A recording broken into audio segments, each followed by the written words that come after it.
Hello, welcome back to my channel, Charlie's Lessons, and in this video we're looking at how we can save a Google Doc document as a PDF. So first we're going to go to the apps launcher right here and go to Docs.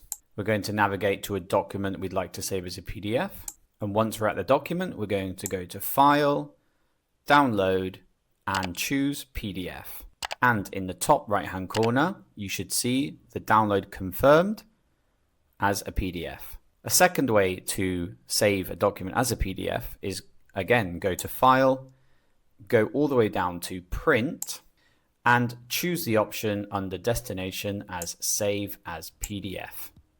And simply go to Save. And this will give you the option again to save as a PDF. Those were two ways to save your Google Doc document as a PDF. I'll see you in the next video.